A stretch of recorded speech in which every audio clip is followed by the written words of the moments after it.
Welcome to Connections with BCD Travel, an ongoing conversation about the modern-day travel program, the impact of technology, and how travel buyers can take control and drive change. What are we waiting for? Let's start connecting. Welcome back to Connections, everyone. I'm Chad Liman. And I'm Miriam Moskovich. Thanks for tuning in. You know, Miriam, usually we kick off our episodes with a segment that I like to call the Quick 60 in business travel, where I ask you a question about something and you give me a quick 60-second answer. Yeah. What do you got for me today? Well, you're out of the hot seat because we have a new feature on the podcast, and I want to tell you and all of our listeners about it. All right, let's hear it. So if you're listening to this episode on one of the major podcasting platforms like Apple Podcasts, Spotify, something like that, there is a new link you can click while listening to an episode that allows the listener to send us a text message. And I know you love hearing from people. That's great. I love hearing from people. So how does that work? Yeah. So if you're on one of those major podcast platforms, like I said, you just have to click into the actual episode, like the details where you would get the write-up of it.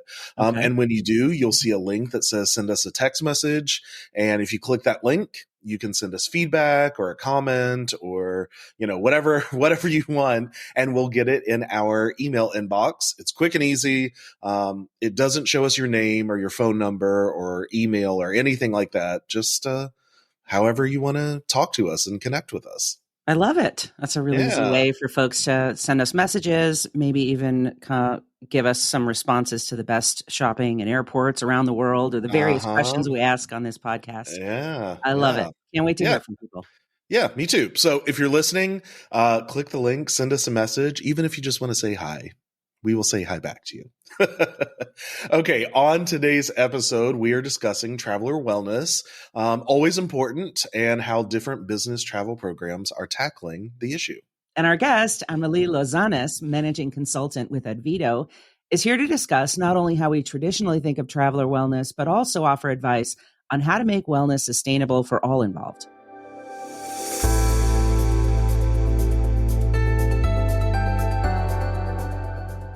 Welcome to the show, Amélie. Always great to see you again. Now, when we talk about traveler wellness as it relates to business travel, what are we talking about? What does that actually mean? Yeah, and thanks for having me on this podcast. So wellness when it relates to business travel is really about ensuring that the employees that are traveling on behalf of your business are comfortable doing so, and that are also able to do the job that they were sent out to do. So, in general, some things to look out for instance, very basic technical question. Where is the traveler going? When is the traveler going, and how? So there are a whole host of KPI that we can look into. But first, for me, what's really important to look into is what is the value that the trip is delivering. So that relates actually directly into wellness, because you want to ensure that the traveler is going to have, stress. The traveler needs to prepare, and the traveler also wants to understand the outcome of the trip. And that's why it's so important to have a purpose of trip. And for the traveler to understand, is it for professional development, business with the client, an internal meeting, a speaking engagement, and so on. Amélie, is traveler wellness really an issue? Why should our listeners care about this? So yes, the short answer is yes, it is really an issue, and here is why. So first off, it really falls under the ESG strategy of a company. So S stands for social, so that's the social pillar. That's your people, the people within your organization, but also all the people that your business interacts with or impacts. And as you probably know, companies have a duty of care towards their employees and also, again, the people that they interact with. And that can be, several things. It can be the health, the safety, but also the well-being or the wellness of the employee. So again, it's that larger sustainability duty of care strategy that we need to keep in mind when we talk about wellness. And also, as part of a broader strategy that's not necessarily related to sustainability, it's the fact that travel can be seen as a benefit, but also as a chore. So we need, as people within the business need to understand how do our travelers feel about travel, and the travel policy can be a very powerful tool for the employee satisfaction, talent attraction, talent retention. And the last thing that is very important and why it can be an issue within a company is those road warriors, right? It's those people that travel a lot, that they're always on the road. Those people may be prone to burnout, right? Because they travel constantly. Sometimes they might be more on the road than at home in a given month. And so we want to ensure that those travelers are comfortable when they travel. I've always believed that a healthy journey leads to a successful destination. So how can we measure and manage travelers' physical and mental well-being? So it's very hard to measure the personal health of somebody, an employee and so on, but there are definitely KPIs that can point to, how travelers are faring, through how trips are booked and how comfortable those trips or those booked trips may be. So some of the things that we can look into, for instance, is the share of long haul flights and the jet lag factor. Do you have a lot of travelers that are flying long haul international flights? How often? Do they fly in economy? Do they fly in business? Do they fly at night? Do they fly during the day? How frequent do those people travel? Is it the same traveler going back and forth between the same two cities? Why? So all those types of questions need to be asked. And you also have to think about the different modes of transportation that are available to the traveler. Is the traveler going to drive, to fly, take the train? There is also the productivity that comes in mind, the rest time, what is the total time door to door? So all those factors need to really be looked into and taken into consideration. And that will give you a little bit of a picture of how effective your travel program is from a wellness standpoint. And does hotel figure into this as well? Yes, of course. Hotel as well. The question here could be, where are the travelers staying? Are they staying in luxurious hotel? Are there amenities there? Or maybe they're staying more in economy or middle scale. So yes, those types of things also need to be considered. I agree. I do think traveler wellness is very important for a variety of reasons, including retention, new talent recruitment. But often, everyone is expected to perform at their best, but we don't all travel the same. Right. A company's travel policy, for example, might allow one person or one level of an employee to travel in a higher class of service or more comfortable rental car, something along those lines. Amélie, do you have any insight on how we help solve, that? So I think it's a tricky question because the travel policy is the travel policy, and sometimes travel policy can be rigid. But what I would say is that a lot of travel policy do allow for some types of flexibility. And so it's very important that you know who you are as a traveler and what's important to you. So for instance, if you are booking a hotel, is it location that matters to you? Do you want to be in a cool location, for instance, inside the city center, or do you want to be close to where the meeting is happening? Or maybe it's sustainability. You want to stay in an eco-friendly hotel, or maybe you want specific amenities. You want a gym or a pool, right? So as a traveler, you have to take this active part in deciding how you want to travel. Also, an idea could be to travel a day before or the day off, right? Depending on how you operate, on whether you want to sleep at home or you're okay with waking up early and taking a flight in the morning and so on. So there are all those types of items that you can think about, and really based on who you are as a person, you can make those decisions. And again, policy may be rigid, but generally there's always a little bit of a flexibility there to help you increase your level of wellness based on what you need. And the one thing I would say that has for me changed thing is asking myself that question again, going back to the first thing I said when we started talking, is whether the trip is necessary. I've having those conversations with my managers now. It's something that I never did in the past. And personally, I travel less, but when I do, it's always worth my time, and that increases my satisfaction. And so I travel with comfort when I do. And I think that's really a game changer, in my opinion. Well, speaking of policy, so many factors go into a company's travel policy that directly ties to this idea of traveler wellness. So can there ever be a balance between what the company wants and their goals and what the travelers say that they want and need when they're traveling? I think here it's more of a balancing act. So there are accommodations that can be made, right, to allow different needs to coexist. But again, it comes to this working with the policy and knowing yourself. So, kind of going back to that first question is those two things. Now, I'm going to answer your questions, kind of like addressing more traveler manager here.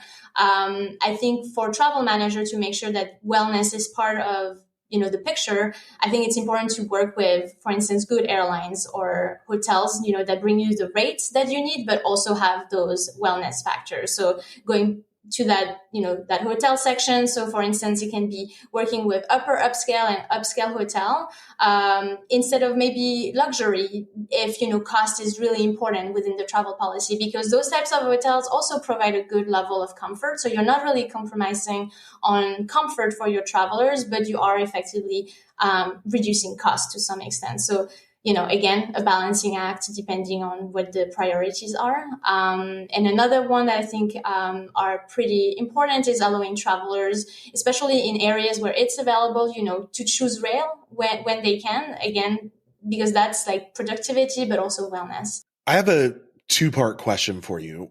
First, you've mentioned duty of care multiple times so far. So I want to know how you view wellness and the concept of traveler wellness playing into a company's duty of care policy, but also knowing how Advito works and the engage practice works. How do you see communications playing into traveler wellness? Yes. So when we talk about duty of care, generally it's about knowing where your travelers are and when they're traveling. So that's generally what people think about when they think about duty of care.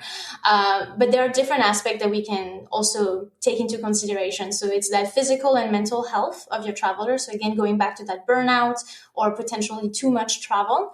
But then there's also the DE&I component. So diversity, equity, and inclusion component, because that plays a very important role into making travel, for instance, more accessible, but also safe and also enjoyable for the employee. So it's important that, travel manager understand their traveler's background, the gender. Is it a person of color? Is it a person with a disability? Is it a person with a different sexual orientation? All those things actually really matter to make those travelers feel safe and able to travel when they have to. So that's, again, that duty of care around wellness.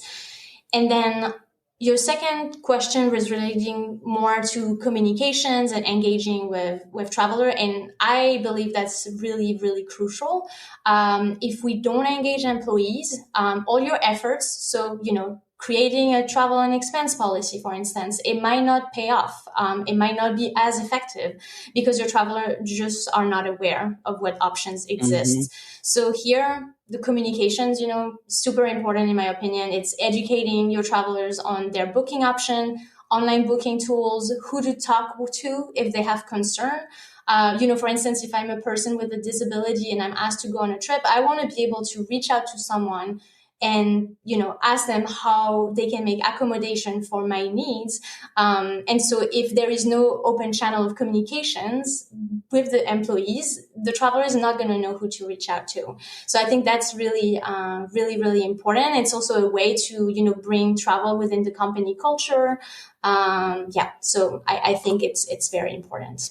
Amélie, I want to talk a little bit about trade-offs, though. And by that, I mean that a company might need to sacrifice or trade something off if they're really serious about increasing traveler wellness and satisfaction in their workforce. How do you feel about that?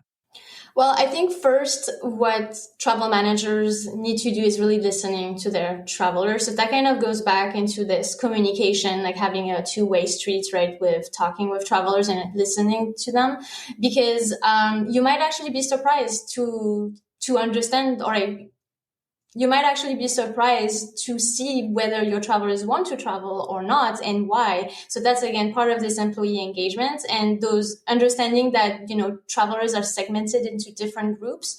Again, the road warriors, the frequent travelers, the occasional travelers. So I just wanted to open by saying that. But then in terms of trade-offs, I think here, again, we need to be careful. It's less about sacrificing. It's rather about prioritizing based on the goal of the company. So again, every business is different, and we need to keep that into mind. So for instance, it could be wellness over cost. For instance, if you have a company that's really focused on cost, so there it might affect the business class allowance, or for instance the first class in rail. So that's something that the travel manager might have to think about. Another area that could be deprioritized when it comes to wellness is the environmental sustainability. So here I'm really talking about the CO2 footprint, specifically for long distance travel. Again, going back to that business class, it's, from a sustainability standpoint, business class pollutes more, but from a wellness standpoint, it's a better experience for the traveler.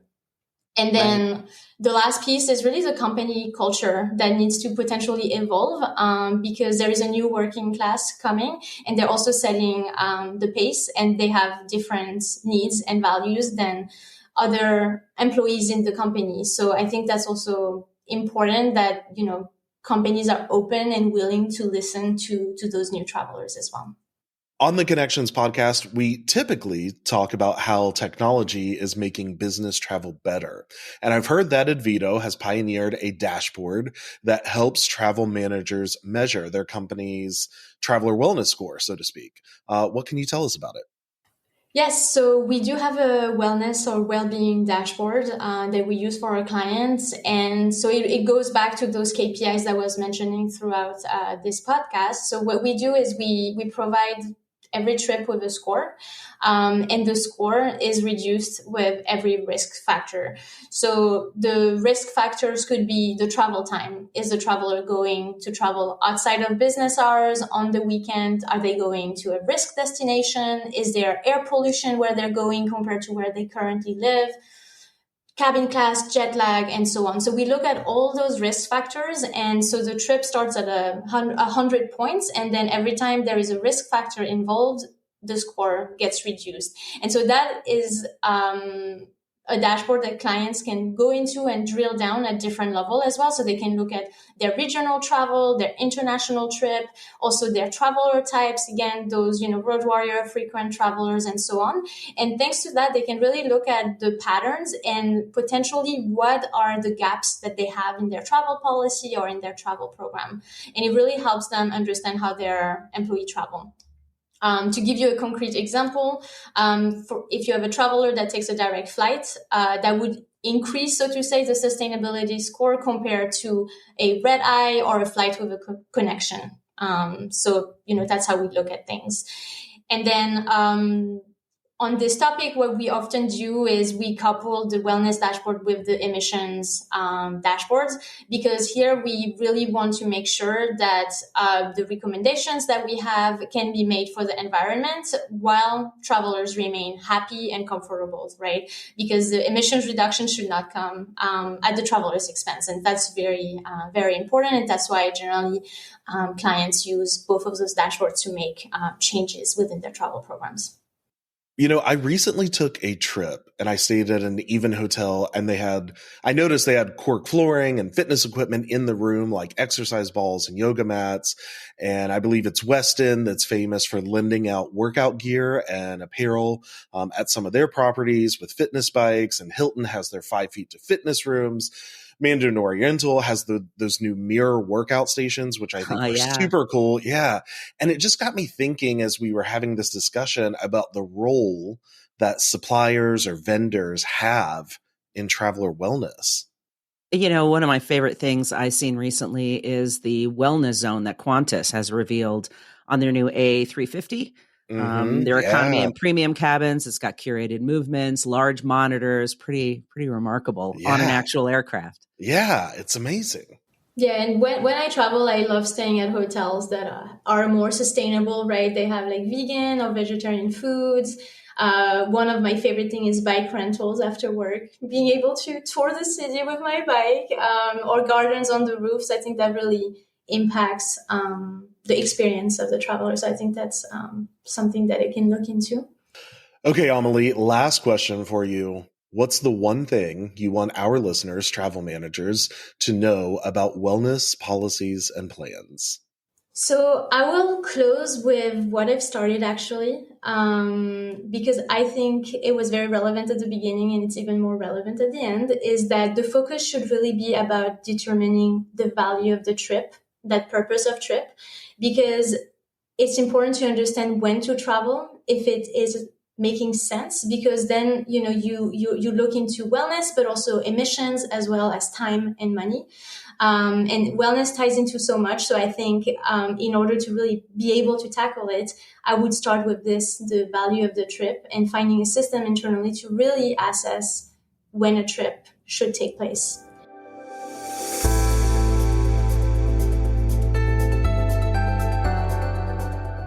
Miriam, I think that you and I have got to find a way to get on one of those flights with the workout space. I think it sounds so cool. And I think if the space is big enough to do a workout, it should be big enough to set up a card table and a card game. Yeah, let's get it going. Just invite everyone around to join in. Euchre at 40,000 feet. I am a fan. I love it. You never know. You never know. But that's all for this episode. Listening to us on Apple Podcasts or Spotify? Send us a message using the new link in this episode description and give us your traveler wellness tips. Thank you for connecting with us. BCD Travel helps companies travel smart and achieve more. We drive program adoption, cost savings, and talent retention through digital experiences that simplify business travel. Learn more about the topics you heard on this episode by visiting bcdtravel.com/podcast.